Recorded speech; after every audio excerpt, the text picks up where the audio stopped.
යාළුවෙකින් වාහනයක් එල්ලන්න නැත්නම් හදිස්සියකට 6 වලට සල්ලි නාස්ති කරන්න අපිට හැමදාම බෑ.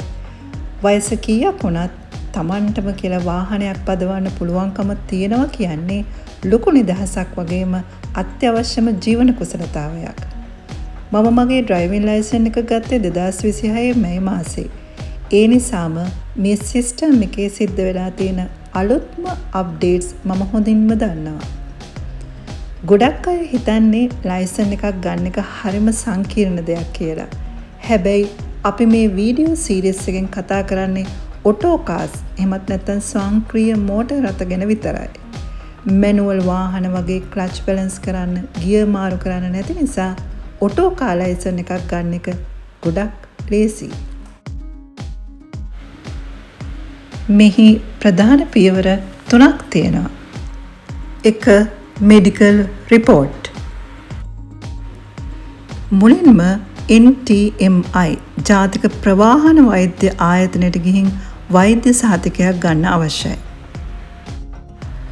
2.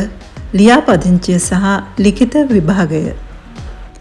මෝටර් රථ ප්‍රවාහන දෙපාර්තමේන්තුවේ ලියාපදිංචි වෙලා පාරේ සලකුණු සහ නීති පිළිබඳව තියෙන සරල ලිඛිත විභාගයේ සමත් වී ලර්නර්ස් පර්මිට් එක ගන්න අවශ්‍යයි. 3. මාස 3ක පුහුණු කාලය සහ ට්‍රයල් එක. ලංකාවේ නීතියට අනුව ලිඛිත විභාගයේ සමත් වී මාස 3ක පුහුණු කාලයෙන් පසුව මෝටර් රථ ප්‍රවාහන දෙපාර්තමේන්තුවේ පැවැත්වෙන ට්‍රයල් පාස් වීම අත්‍යවශ්‍යයි. රියදුරු බලපත්‍රය ලබා ගැනීමට අපේක්ෂා කරන ඔබට ප්‍රධාන දේවල් දෙකක් අවශ්‍යයි. 1. උපැන්න සහතිකය. 2. ජාතික හැඳුනුම්පත. මේ පිළිබඳ සවිස්තරාත්මක පැහැදිලි කිරීමක් ඉදිරි වීඩියෝ තුලින් බලාපොරොත්තු වන්න.